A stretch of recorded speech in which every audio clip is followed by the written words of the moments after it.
ओम शांति। आइए सभी मिलकर सुनते हैं कहानी चिंता नहीं चिंतन कीजिए। कहते हैं ना कि चिंता से चतुराई घटती है, इसलिए बाबा भी कहते हैं कि बच्चे चिंतन कीजिए। एक कहावत है, चिंता आपके कल की परेशानी दूर करे न करे, लेकिन आज का सुख चैन अवश्य छीन लेता है। बात दर्शकों पहले की है। गुजरात के एक शहर में एक वकील साहब पत्नी के साथ रहा करते थे। वकील साहब पत्नी से बेहद प्यार करते थे।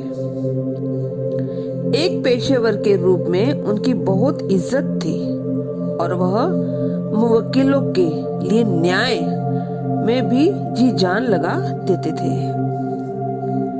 एक बार उनकी पत्नी बेहद बीमार पड़ गई। डॉक्टर ने कहा उनका बड़ा ऑपरेशन करना पड़ेगा। इत्तेफाक से जिस दिन पत्नी का ऑपरेशन था, उसी दिन दूसरे शहर के एक बड़े कोर्ट में केस की सुनवाई की तारीख थी।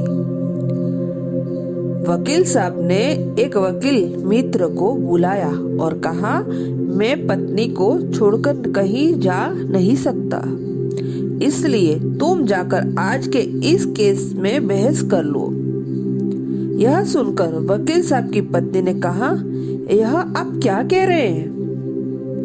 यदि आप नहीं गए और किसी बेगुनाह को सजा हो गई तो मैं स्वयं को माफ नहीं कर पाऊंगी। मैं ठीक हूँ, डॉक्टर साहब ऑपरेशन कर देंगे। आप जाइए और कोर्ट में अपने केस की बहस कीजिए।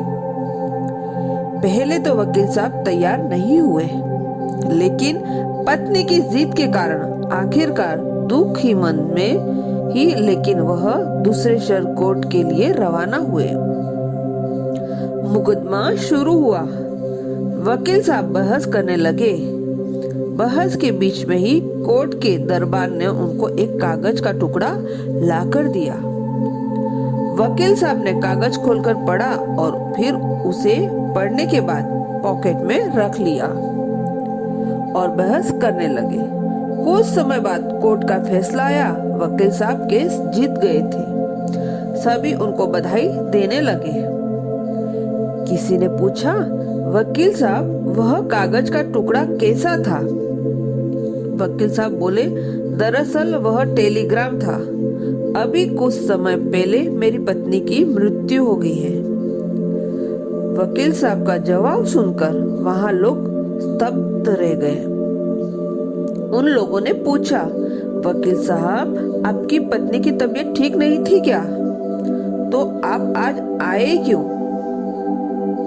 वकील साहब ने कहा, दरअसल पत्नी ने ही मुझे जीत करके यहाँ भेजा, क्योंकि वह यह नहीं चाहती थी कि मेरे नहीं आने के कारण किसी बेगुनाह को सजा हो जाए। यह बात सुनकर वहां के लोगों की आंखों में नमी आ गई। वह वकील कोई और नहीं बल्कि देश के पहले उप प्रधानमंत्री व गृह मंत्री सरदार वल्लभ भाई पटेल थे। अच्छा, ओम शांति।